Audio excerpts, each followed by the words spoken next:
the Riveter? I mean the woman in this poster. It's the same poster that we often associate with feminist movements, isn't it? But what is the origin of this poster? Where does Rosie the Riveter come from? Well, during the World War II, the US government was sending thousands of men to military service. This massive conscription of men led to a shortage of available workers in factories. And so, there emerged a demand for labor, which could be filled only by employing women.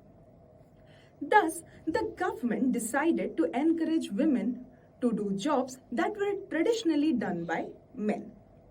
The campaign encouraged women to see their work as a crucial part of the national effort.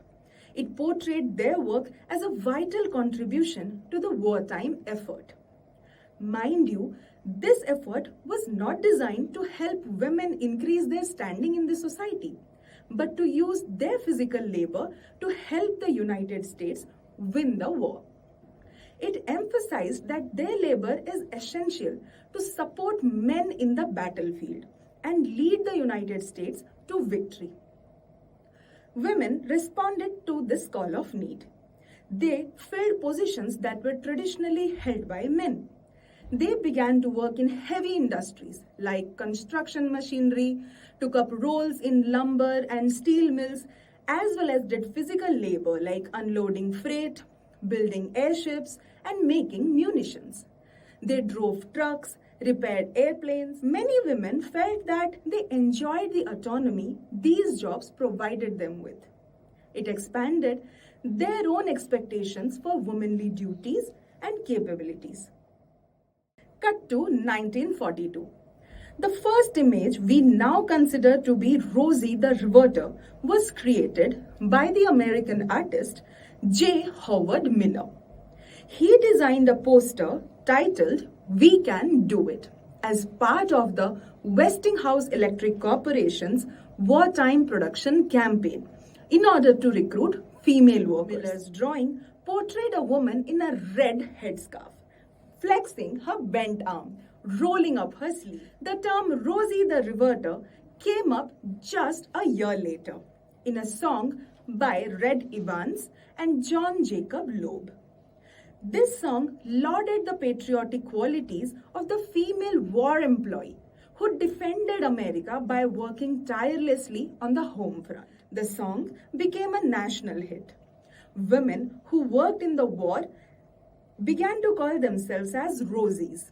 Following the release of this song, the famous American painter and illustrator Norman Rockwell drew his version of the female worker of America for the cover of Saturday Evening Post. Now, this version of Rosie was muscular. She was seen in a blue jumpsuit with a red bandana in her hair, eating a sandwich. Rockwell placed the name Rosie on the lunchbox of the worker. Rosie was seen sitting with a rivet gun, with a flag in the background, and a copy of Adolf Hitler's racist tract Mein Kampf under her feet. Rosie the Riveter thus became an allegorical cultural icon in the United States, who represented the women who worked in factories and shipyards during World War II. Even though it was originally a propaganda image, it helped in changing mainstream America's idea of a woman's role in a society. Being able to support the soldiers by physically working made the women feel very accomplished and proud of their work. Once women accepted the challenge of being in the workforce, they continued to make stronger advances towards equal rights. There was another important thing that the Rosies were experiencing, a newfound liberty of sexual expression. Earlier, the individuals who deviated from societal norms of gender and sexuality faced severe consequences such as social ostracization, legal persecution, and violence. Many people concealed their true identities to avoid such repercussions. However, the war brought about significant changes as people left homes to become Rosies.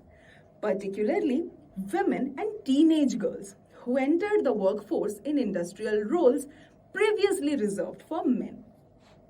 This shift loosened familial and societal ties, granting individuals greater freedom to express themselves. This sight of women donning pants and overalls, attire previously associated solely with men, became popular during this period.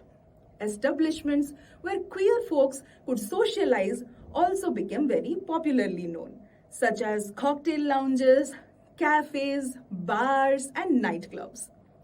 The states were slowly Rosifying. But we must also understand that the image Rosie the Riveter gave a very narrow idea about America's wartime labor force.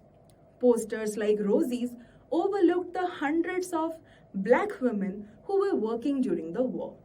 The campaign was no doubt successful, but women always received lower wages than men for similar kinds of work.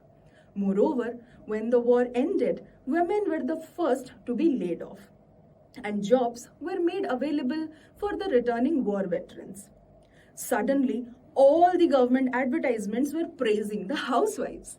At the end of the day, Rosie the Riveter was just a form of propaganda and did not promise anything for future.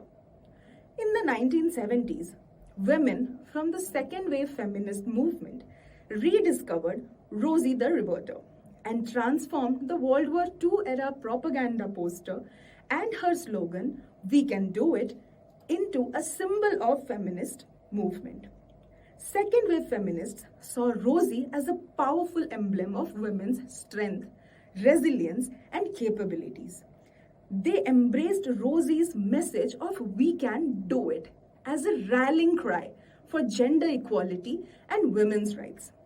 Through the efforts of these feminist activists, Rosie the Riveter became an enduring symbol of female empowerment, breaking down gender stereotypes and inspiring women to pursue their goals and dreams beyond traditional gender ones.